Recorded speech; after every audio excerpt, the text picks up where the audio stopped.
Hi, this is Walker Irving with City Health.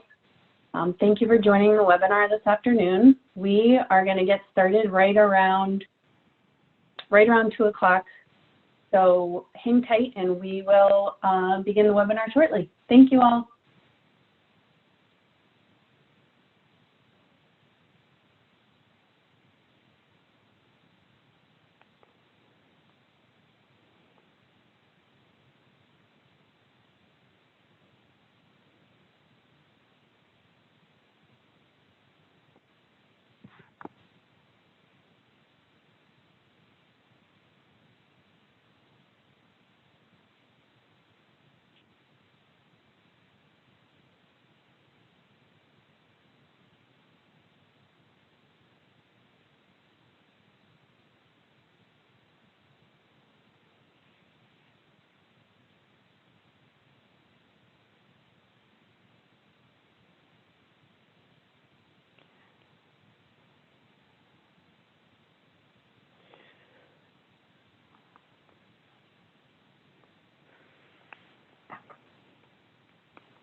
All right, Ellen, would you like to go ahead and get started?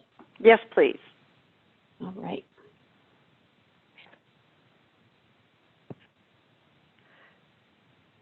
So welcome to everyone, and thank you, Walker. We are here as a partnership between City Health and the National Institute for Early Education Research. We together partner to support cities in providing access to high-quality pre-K. This webinar series is one part of our work together. We will be having brief presentations from 4 city pre-K leads who will share some of the challenges and solutions to serving dual language learners in city-funded pre-K classrooms. Monica Liang Aguirre, who is the Director of Early Learning in the City of Seattle, will be talking about the journey that they've been having once their pre-K program began and how they've tried to right-size it as they go along to get back to some of their original plans for serving dual language learners. Then Ingrid Mesquita from San Francisco will be discussing some specific initiatives that have been successful in helping with professional learning for the workforce in serving dual language learners. She will be followed by Sarah Beret from San Antonio, who will focus on successful classroom strategies and how San Antonio has developed and implemented them within their context in their city. And finally, Carla Bryant will reflect on her experience trying to meet the unique needs of dual language learners when she herself was not bilingual and did not consider herself an expert on bilingual acquisition. I would invite you all to use the chat box to ask us questions. We will respond through the chat box. You can find that on the right-hand side of your screen if you scroll toward the bottom. That's right. This is Walker. This is Walker again. And if everyone could, when you put in your chat on the bottom of in the bottom right-hand corner of your screen, if you can please type your name and organization, because they don't always show up for us, that would be very helpful. Thank you. Thanks. Sorry, Walker. So I just wanted to quickly set the stage by sharing some fast facts about dual language learners who are 3 and 4. One important fact is that the majority of young dual language learners are U.S. citizens, mostly by virtue of the fact that they were born in this country, even if their parents are not U.S. citizens, although many of them have parents who are U.S. citizens as well. And only about 5% of children in immigrant families have no parent who speaks English. So in other words, they have English input in their homes, often also from siblings and others in their households. As we know, young dual language learners are more likely to be from low-income homes. They are also much less likely to have access to high-quality pre-K. That's often by virtue of where they live and what's available, not because their parents don't want them to have access. They also are more likely to benefit from high-quality preschool. We know that they make greater gains when they have access to high-quality preschool than other children. What's really important is we also know that in a classroom where they're provided with access to both languages, their home language and English, they gain as much in English as their counterparts who are in English immersion classrooms. And what happens to their counterparts in English immersion classrooms is that they lose some of their home language. So this just helps us understand and burst a myth about dual language potentially retarding their language development. They actually gain as much in English, and they gain more in their home language when they are offered a high-quality dual language of instruction program. And of course, I think most of you on the phone know that bilingualism confers lifelong benefits for children, and so that we have to figure out how best to serve them in our city-funded pre-K and in other pre-K settings. And yes, I will turn it over now to Monica Liang Aguirre.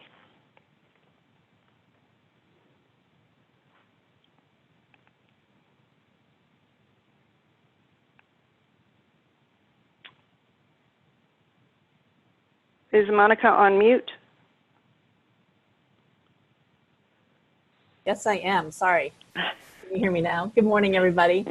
I am happy to participate in this conversation via Seattle and tell you our experience thinking about our dual language learners and putting some practices into place that, you know, sort of putting our philosophy, we put our philosophy out there first, and now we're sort of catching up to that. We are in our 5th year of implementation of our citywide Seattle preschool program. It launched in 2015 under a 4-year levy, which was designated as a pilot for the program. And the overall Seattle preschool program is really designed to eliminate race-based disparities in educational outcomes in Seattle. And so that social justice sort of element to it that was really made a dual language emphasis very obvious. And I think that it was written into the original plan for the pilot where we prioritized dual language programs, because we firmly believe that if a dual language program is done well, it's a means of ensuring equitable access to education. It promotes bilingualism and biliteracy, respect for all cultures, and a strong sense of belonging for all children and families. So that's sort of the core rationale for our prioritization. However, the initial plan, while it prioritized dual language programs, really did not provide a definition of what we meant by dual language, any sort of criteria about what we were looking for. Can you go back a slide, please? We're not ready yet.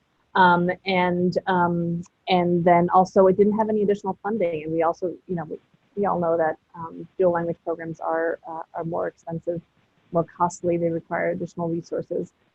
So that was our pilot. And now we are in the 1st year of our new levy, which is called the Families Education Preschool and Promise Levy. And we have learned from our mistakes in the first levy and added additional resources for dual language programs and have renewed our commitment to operationalizing this prioritization. And so that's what I'm going to talk about right now. Now you can go to the next slide, please. So one thing that I wanted to just sort of clarify, we spent a lot of time thinking about this, you know, who are the language learners in our early childhood classrooms? We have children who are in our dual language classrooms where there is English as a language of instruction and 1 or 2 other focus languages. And within those classrooms, we have speakers of the focus language, let's say it's Spanish. So we have native Spanish speakers, we have speakers of languages other than English or the focus language, so we may have a few Vietnamese speakers and Korean speakers. And then we also have English speakers. So potentially a lot of different languages in one classroom with English and one or two focused languages, meaning those are the languages of instruction. And then we also recognize that we have English focused classrooms, right? Sort of the classrooms that are the main language of instruction is in English. And within those classrooms, we have English language learners of all sorts, multiple different languages, and we have English speakers. And so the conversation that I'm having right now is focusing around the dual language classrooms. But I just want to let you know that we are also focusing efforts on increasing the supports on our English-focused classrooms to make them culturally responsive to all the different linguistic learners that we have in there. But for the remainder of this presentation, I'll talk about our dual language classrooms. So go ahead to the next slide. Okay, so the first thing, as I mentioned, is we didn't really have a really strong criteria or definition of what we meant by dual language. There are a lot of different ways that it looks, different ways to implement it, different methodologies, different strategies, different models. And so our first step was to actually conduct a landscape analysis of the dual language ecosystem in Seattle. Seattle has long been implementing dual language programs, strongly supported by the work of Dr. Sharon Cronin and her work around the Soy Bilingüe curriculum, which I know also San Francisco uses. And so many of our providers have used that and have been trained in that approach. But from the city's perspective, we hadn't really codified that into our preschool model. And so we wanted to get a good understanding of what really is out there in Seattle. And not everybody uses Soy Bilingüe, so we wanted to really understand what all the different approaches are. So we contracted with Dr. Linda Espinosa, who is a national expert on early childhood and dual language, to do a landscape study. And she, and also Dr. Sharon Cronin, and an early childhood education participatory action research group conducted a separate study, and they all came up with recommendations. So for Linda Espinosa, it was very clear that from her experiences and interviews and visits that we needed to really develop a clear philosophy and belief statement around dual language. We needed to make sure that we had a better data management system and be able to identify the dual language learners, more robust professional development for teachers and directors, and the director's piece is important. Really think more about our accurate and valid assessments of dual language and dual language classrooms of the learners. A lot of our traditional classroom assessments and impact assessments did not truly capture the growth of our dual language learners. Develop stronger family partnership plans, increasing materials and resources, and then also making sure that we're coordinating with the K-12 system. So those are all high-level recommendations from Dr. Linda Espinosa.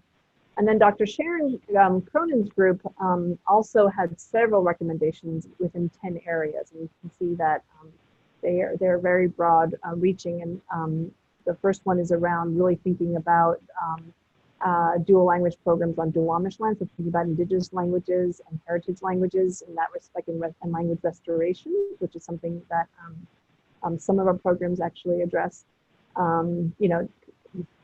Same as Linda Espinosa talking about a definition for dual language. What do we precisely mean by that? Thinking about our families, thinking about a language plan, indigenous languages in trilingual classrooms. Another area was around birth to college pathways, citywide all children, all programs, and making sure we're thinking about all of our programs, not just our programs within the city-funded programs, about expansion, about teacher support, and then dual language accreditation and director and administrative leadership. So obviously we got a lot of feedback, a lot of recommendations from these two studies, and basically are now at the point where we're trying to prioritize some of these recommendations and put them into practice. So you can go to the next slide. So our next step was we actually held a summit. This was in June of this past school year, where we invited all of our dual language teachers and our directors to attend, and others as well, to a dual language early childhood summit. And we had both researchers and groups present their findings and engage in a question and answer session. Then we brought together all of our participants in the summit to brainstorm and give us feedback on the question, how can the city best support dual language learners and dual language programs? And we got a long list of further recommendations about what it is that they really are craving and needing to institutionalize our support for dual language.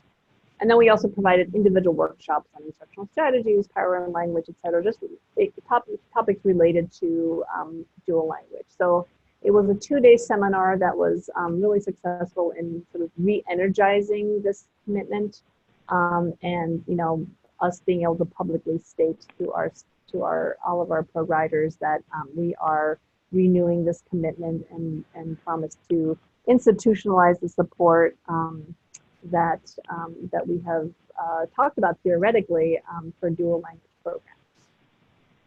And then next slide, please. So what does it look like? So we're actually rolling out this pilot year of this new renewal of commitment. And we've been working, we took all of the recommendations from the researchers, we took recommendations from the summit, all the providers that participated, and basically prioritized a couple things. So first and foremost, we're establishing a clear framework for dual language with our current providers. So we are saying, okay, you say you're a dual language program. This is what we're going to expect at a minimum. This is a very minimum framework for being considered a dual language program, and you're going to participate, in an ongoing professional learning community throughout the year that is going to develop this framework together, so that we're really identifying and defining what we mean by dual language. And it's going to include things such as, a language plan, a staffing plan, a resource plan, things like that, and a family engagement, family support component that we think are critical to making sure that we all are at a foundational level in dual language. And then we're going to have this provider work group that's going to plan other recommendations. So we're doing this with our providers throughout the year, really building this up to be the framework moving forward. We're also committing to funding the Soy Bilingüe training, which is the training from the Center for Linguistic and Cultural Democracy, which is the Dr. Sharon Cronin's work, and launching 3 cohorts of training for that this year. We're also going to pilot some new assessments in the dual language classrooms, the CASEBA, which is the Classroom Assessment of Support for Emergent Bilingual Acquisition, and the IGDI, which is Individual Growth and Development Indicators of Early Literacy, and try to see how those compare to some of our other measures that we use in our classrooms. And then we're going to include more specific dual language in our upcoming request for investment for future providers. And then I realize I don't have on this slide, the last commitment we're doing is making sure that we're going to provide additional funds for our dual language programs. So recognizing that dual language costs requires additional funding. It requires additional materials, translation, the staff perhaps, that we are going to be giving each of these providers additional funds of probably around $2,000 per classroom to truly outfit the classrooms and make them more appropriate in terms of materials and access to the linguistic materials. So that is the plan, and we are really just starting. So I'm delighted that we're finally putting into action an idea, a philosophy, and a commitment that we've had, but we just haven't been able to properly devote the resources to it. So this is the next step. And I am right at 13 minutes. Thank you so much, Monica, and we will now move it on to Sarah Beret to Ingrid Mesquita from San Francisco. Ingrid, if I said your name wrong, please correct me. I'm so sorry. No, it's Ingrid Mesquita. You got it half right, but that's fine. But thank you for this opportunity to be able to speak of something that is super close to my heart, and the ability to be able to not only share but also learn from other folks as they've been implementing something that has been, at least in San Francisco, we've been trying different things for 10 years and have learned some things and still have much more to learn. So in San Francisco, we have approximately 60% of our kids, once they enter our school district, which we only have one. We're a city and a county, and 60% of the kids entering kindergarten actually have another language spoken at home other than English. We have a very large Asian population, unlike other places in California. Actually, 36% of our children entering kindergarten are of some Asian background, and 27% of our kids are Latino or have some and the other sort of percentages are a small percentage of white children and multiracial. So we have a not as diverse group of children because mostly are either Latino or Asian. And with that in mind, when we designed our universal preschool system, we wanted to make sure that we were being responsive to those two more prominent ethnic and cultural backgrounds.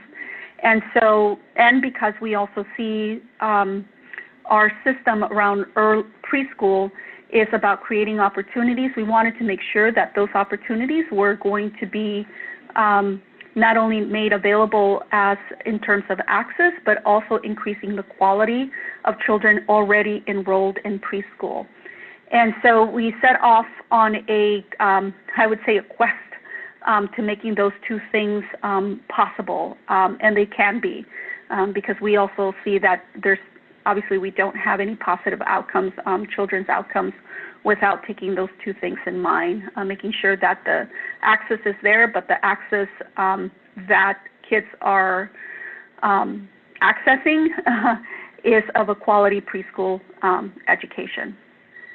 And with that, we looked at what we had in terms of our system already in place, and we had lots of gaps in our system when we first started putting our universal preschool initiative together.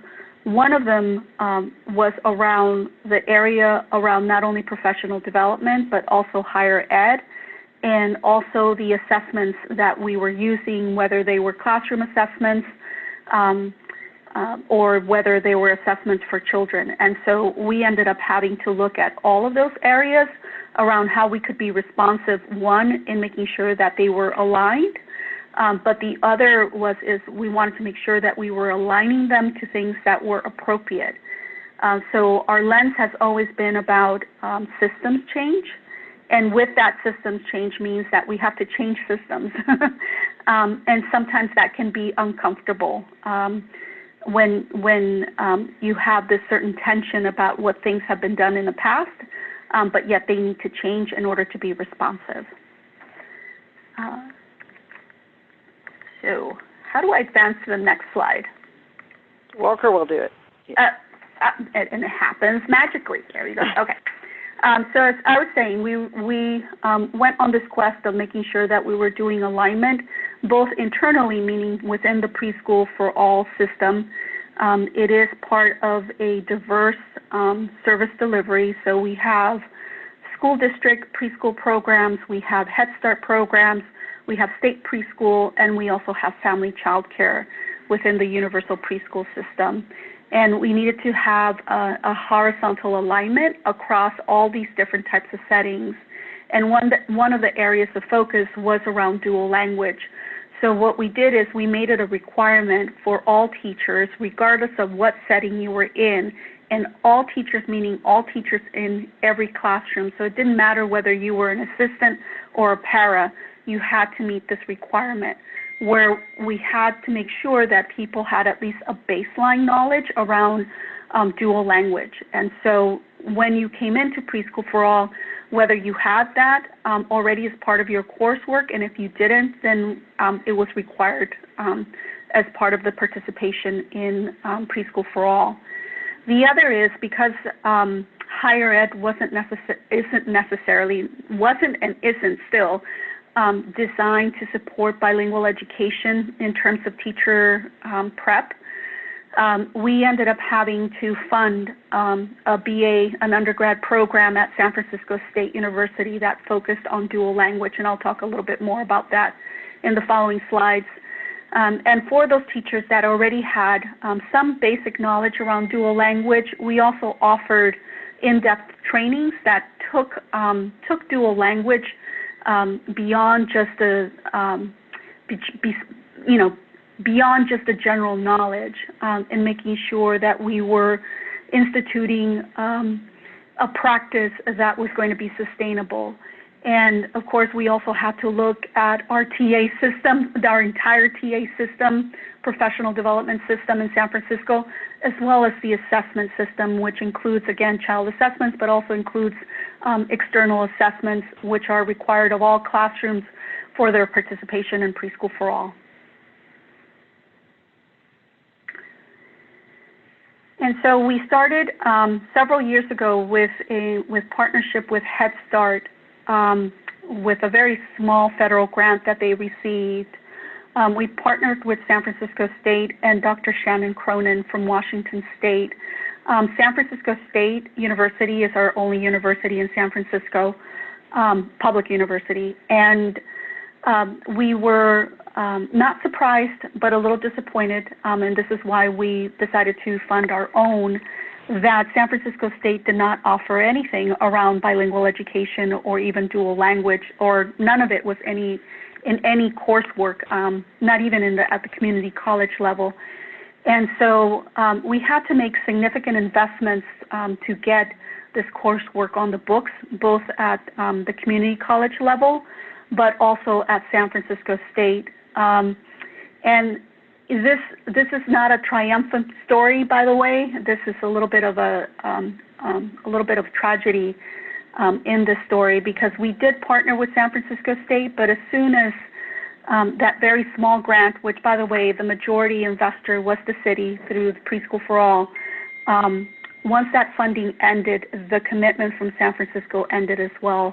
And so we're trying to figure out other ways of being able to invest, either in a chair or other ways of creating this type of teacher prep that's institutionalized. But in the short time that we were able to make these investments, we actually had 72 teachers graduate with a BA using Dr. Sharon Cronin's book on Soy Bilingüe. We embedded all of these things within the BA cohort that teachers participated in. And it took a lot for teachers, since they were working and they also were going to school, so they received not only mentorship but tutoring and a lot of other supports. But at the end, 72 did graduate, and they had a focus on dual language using the Soy Bilingüe framework. And that practice continues in the classrooms where the teachers are currently employed. And so we had to move on. And so what we offer now is that we provide in-depth training, again, using Soy Bilingüe. We now have a network of Soy Bilingüe programs that utilize that framework. There's a professional learning community, as well as a year-long commitment that we fund for programs who are interested in implementing a dual language approach. And we use Soy Bilingüe, but we use it not only in Spanish, but in Cantonese and Mandarin. In addition to that, we also offer, as part of the in-depth training, We also offer coaching supports that go with that, and a small grant that supports teacher release time, both not only for participating in the Soy Bilingüe learning communities, but also in the training and in the coaching. And that's part of this process, is that in order to make this sustainable, you also have to invest resources to make sure that practice can be embedded in every day. Otherwise, what we did see is when we didn't do that, teachers would participate, but then the practices just fizzles away.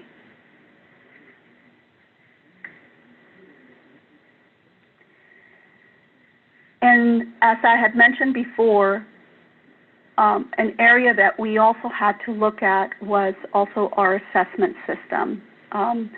For every classroom, every site that participates in Preschool for All, they're required to do an assessment, an external assessment. We use both the ERS and the class and their cutoff scores in order for sites to come into the Preschool for All system. What we also needed to do was also create our own, not only coaching, but also assessors and observers that were academically bilingual.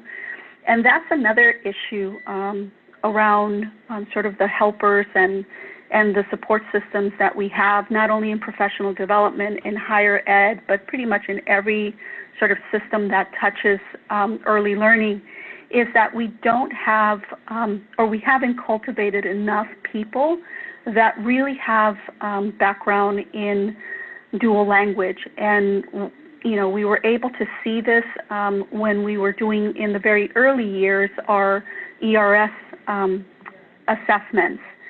And so what we decided to do is pretty much change the entire assessment system, where we were using these tools, but we wanted to make sure that the assessments themselves were going to be helpful to the teachers in terms of their quality improvement, in terms of making sure that some of the information that was being highlighted was relevant.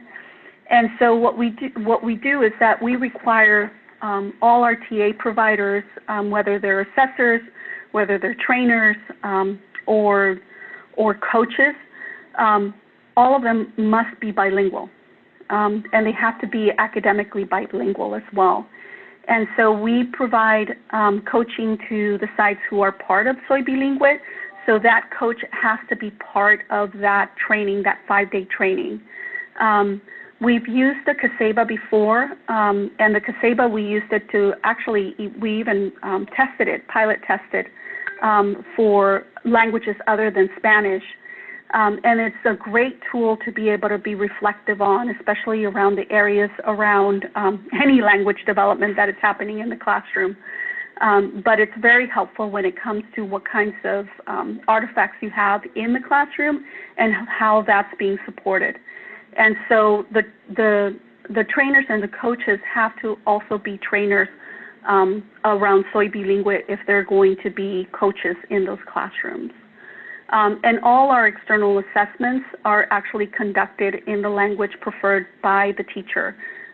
So if you're a Cantonese speaker, that assessment, whether it's the ERS or the class, is going to be done by an observer that is, again, bilingual.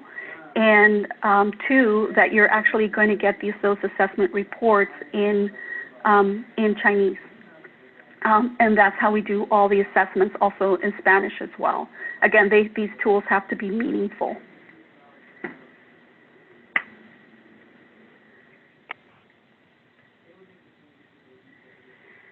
And Ingrid, I'm going to need to ask you to hurry up to close up. Okay, all right. So as I said, we're using Soy Bilingüe as one of the frameworks. We provide teachers with release time, and we also do this in combination of multiple languages, not just in Spanish. And this is part of the work that we are continuing to carry on. And our future right now really is about thinking about how do we create the systems within higher ed to be able to have the capacity to offer DLL as part of the coursework that's offered at San Francisco State. And I think that's it. Great. Thank you so much. And I apologize to everyone that I know how to say Ingrid's name. I just got nervous. And I always want to call Sarah Bailey, but I will get it right. It's Sarah Beret from Pre-K for SA in San Antonio. Sarah? Great, thank you. So I'm, like everybody else, I'm delighted to be here, and this is a topic close to my heart. So Pre-K for SA is San Antonio's public pre-K program that is funded through the city. Talk a little bit about the context that in Texas, our traditional K-12 schools also offer pre-K programs. And with Pre-K for SA, we operate 4 model education centers, each that are serving 500 4-year-olds. So when we started on our approach to bilingual education, and if you'll advance the slide, please. This was the dilemma that our teachers were facing, and that we have used in working with teachers across the city to think about how are they approaching multilingual instruction at the classroom level. And that is that in the typical classroom at Pre-K for SA, if it's a bilingual classroom, most of the children have been identified as qualifying for bilingual education because they are predominantly Spanish speakers. That's their first language. And yet there isn't a consistent program across the state in terms of what the approach will be in classrooms going all the way up through the elementary grades. And so pre-K teachers in particular, preschool teachers, are sort of left with this dilemma of knowing what the research says about the importance of supporting children in their primary language, and also knowing that when they leave pre-K or the preschool program, that they will be going into a variety of different approaches, all of which could range from immersion English up to dual language to multilingual programs. And so this is where we kind of began our journey, thinking about how do we approach this if we really want to build out a model bilingual program or dual language program. How do we do that in this context? And I use the term multilingualism for a specific reason, and that's because in Texas, dual language is an actual approach. And there's a particular approach by Gomez and Gomez that's very popular. And so when we talk about dual language, people think of it as a specific term. And so we use multilingualism to talk about the variety of approaches when you're working with children who speak multiple languages. So going under the context of San Antonio, just so that you have a sense of what San Antonio is like, we have 500,000 children in Bexar County, which is the county San Antonio, the city of San Antonio actually, and the county are almost the same. 27% of our children are living in poverty, so obviously a very high poverty rate among children. Of the children enrolled in public school, 73% are Latino. That doesn't mean that they're necessarily all bilingual or multilingual Spanish speakers, but we are a majority Latino public school population. San Antonio also, though, has a strong parochial school system and private school system.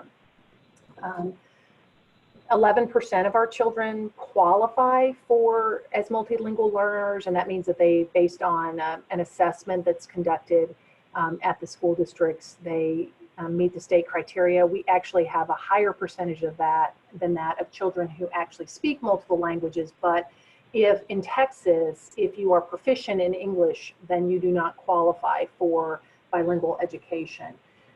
We also have 19 different school districts within our county. So the children that leave Pre-K for SA could be going to any one of those public education systems, but also could be going to a private or a parochial school as well. And then our districts, like the state, use a variety of different approaches. And even when they are using the same language, like dual language, sometimes they're talking about one way, sometimes they're talking about 2 ways, sometimes they're using that generically. Sometimes even within the same school, you have classrooms side by side that you know, they supposedly are using one sort of approach, but the teacher is actually implementing in very different ways because there is no required language percentage that's used in classrooms or no required actual approach that the state requires. And the state itself only supports multilingual or bilingual education through the elementary grades. Once you get into the middle school grades, it's ESL only. So that's kind of the context through which our teachers are thinking about how to approach instruction for the 4-year-olds that we have for that year. And the way that that breaks out in our school districts, if you'll go to the next slide, in terms of language of instruction. So some of our districts use the early exit model and the use of the home language, which again is typically Spanish, but not always, drops off almost completely by 4th grade. There's no home language instruction. It's all English by 4th grade. If you go into a late exit, it drops into, you get into middle school before you're into all English. And then we do have some variations of the two-way dual language.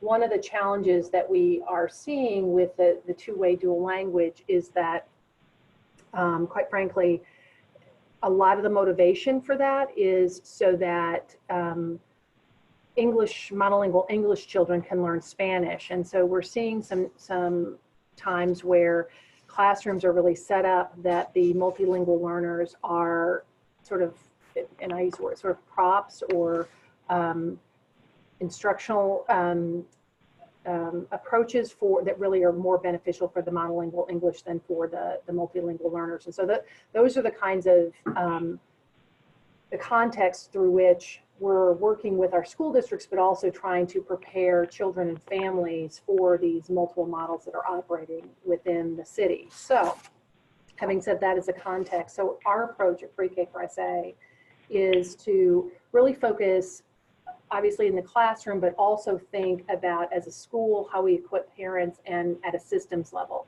So in the classroom, rather than trying to figure out what program the children might be going into, we have taken the research to say we are going to instruct children in their primary language because we know that that is the most beneficial. And we do that, we do have certified bilingual teachers who speak the language that the children are dominant in, and typically, again, that's Spanish, although in one of our centers we have about 36 languages. And there, of course, we don't necessarily have an instructor who is certified in each of those languages, but we do put materials, authentic materials, into the classrooms and give children access to authentic language models, either through their instructors or people who are working within the classrooms. We also try to make sure that classrooms are,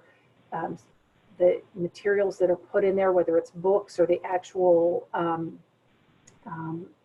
the toys and the things that are in the home center, actually have the multiple languages from the children's homes. And so some of that we're able, obviously, to purchase on the, through instructional supplies, but we also ask our families to help us with that by bringing in, old materials that they might have from their homes that they're not using anymore, that have representations of their language and culture on them.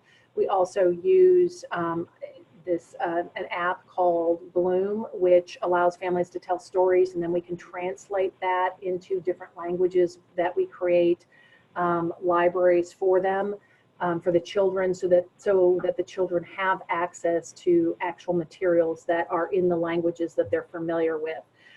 We also are very careful not to assume, even though Spanish is the predominant, the most common language among our multilingual families, we don't assume that Spanish is Spanish. It's not monolithic. So most of our families, their language of origin, if they're Spanish speakers, is Mexico. But we do have families who come from Central America, from South America, from Puerto Rico, and the Spanish that's spoken in their homes is a little bit different. And so we're very mindful, our teachers really focusing on what are the languages and the dialects, and then representing those through the materials and the instruction that is provided to the children and the language models that they have in their classroom.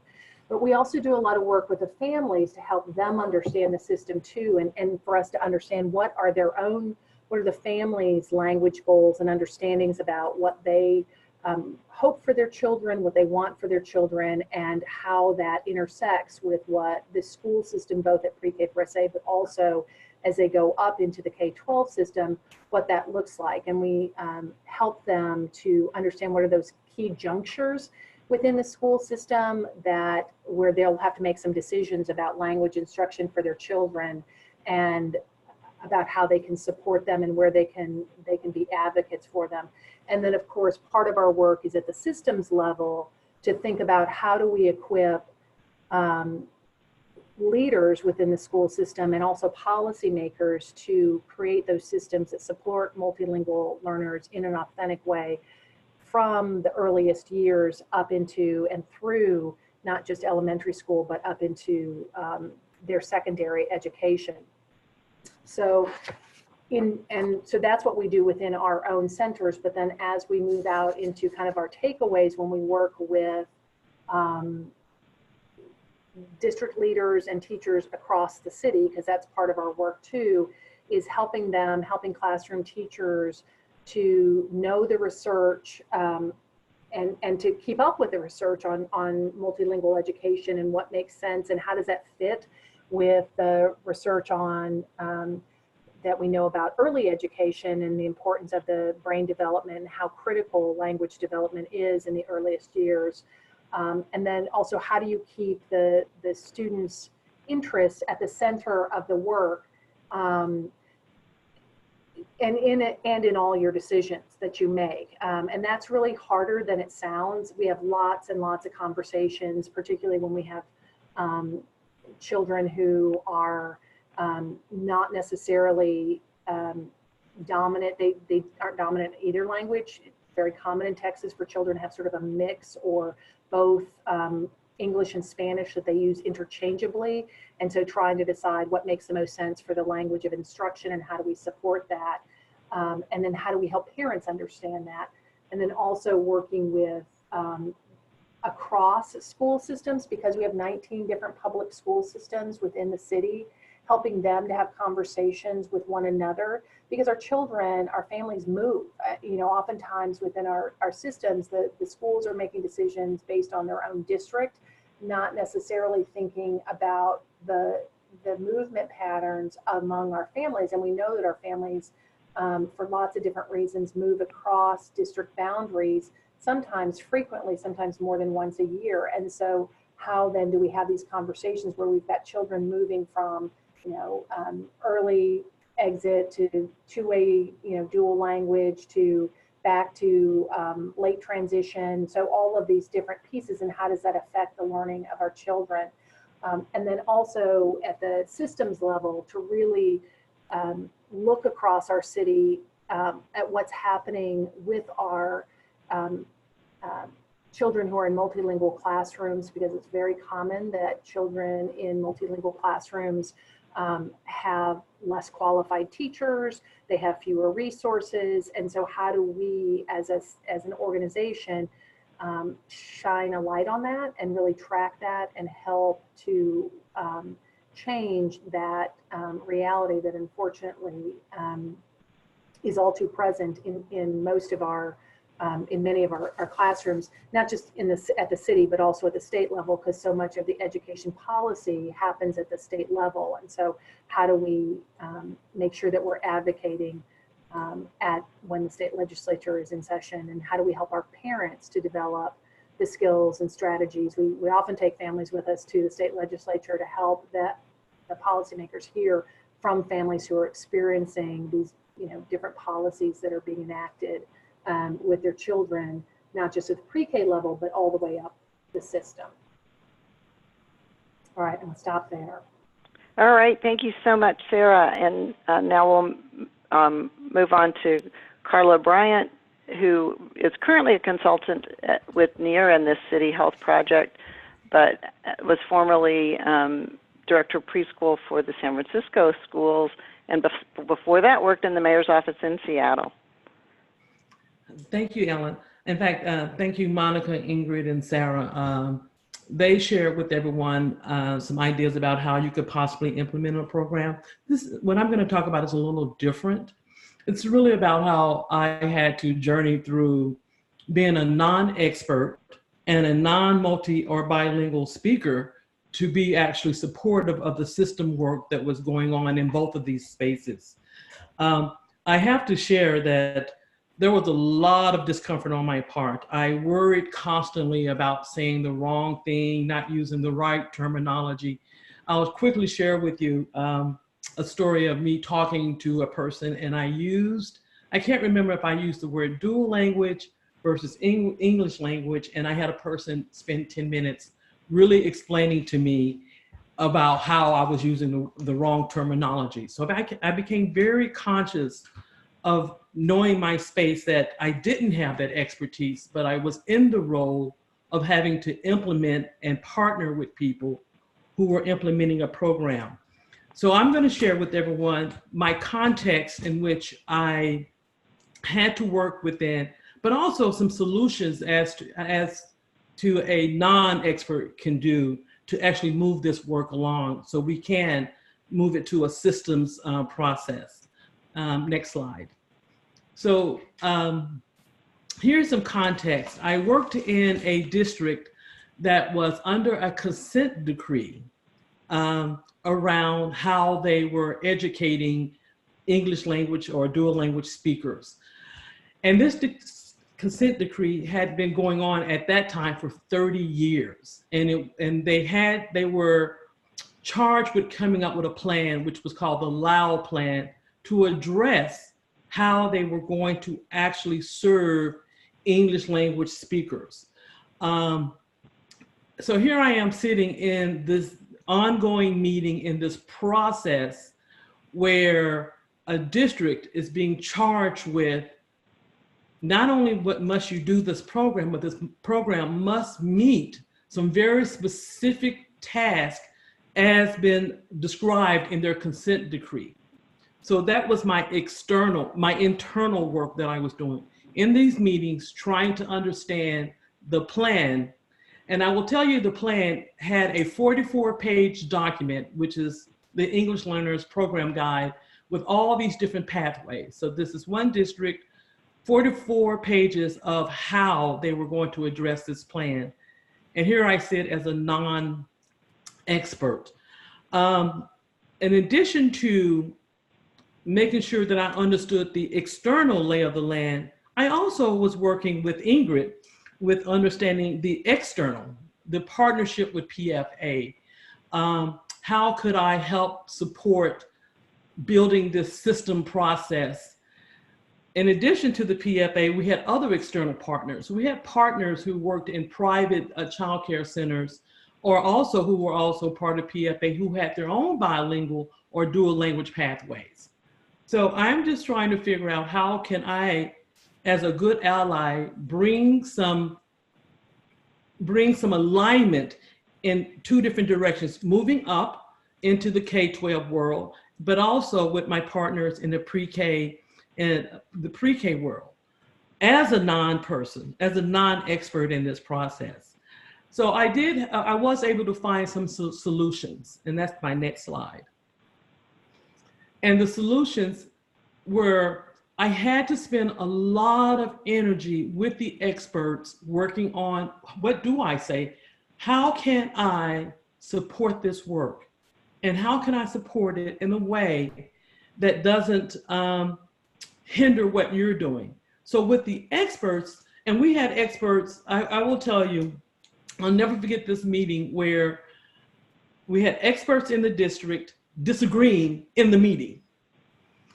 I left that meeting going, I don't know quite what to do here, but I know if I continue to go back, that I will understand what the disagreements were and how I can still implement a program in pre-K that aligned in the K-12 process. In addition to that, I had a lot of conversation with parents, a lot of families about what they thought about what programs were matched their own personal needs. And with that, I just went back and forth between families and experts. And with each one, I started to ask very clear questions. Tell me specifically how I can assist this work, and how do I know that I'm doing exactly what you asked? So I was moving things from, I understand your philosophy, but how does it actually behave? How can I measure that I'm aligning with the philosophy and that I'm sitting in these spaces? And I was lucky, I was in a lot of spaces. I was in spaces with leadership in such a way that I could actually move this agenda, but I wanted to do it properly. So I did need very specific suggestions from each party. And when there was not alignment between the experts and the families, I would just keep going back and forth between the two until I could find that one thing that they both agreed on, that I could move the work within the system's work. I will tell you, for a non-expert, I don't know if you ever become an expert, but I know it's an iterative process. That is a constant process where you're learning and you're acknowledging that there is some discomfort, and at least it was for me, in doing this work.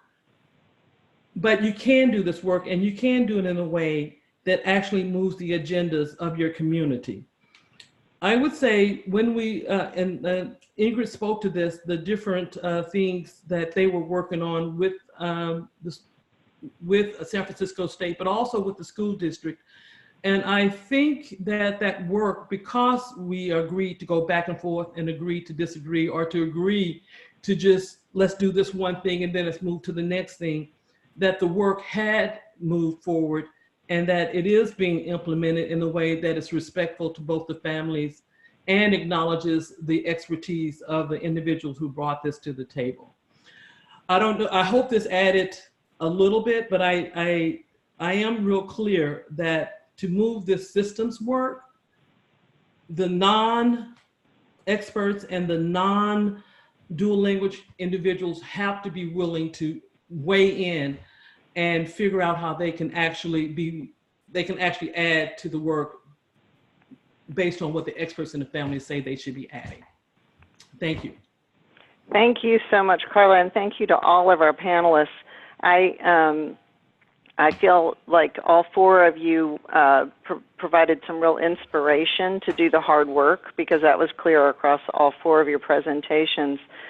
And the hard work that it takes to borrow Carla's phrase, to iterate on this process, because it's not something that has an easy solution, and it does involve multiple conversations and lots of collaboration to fit the context in which your programs are operating.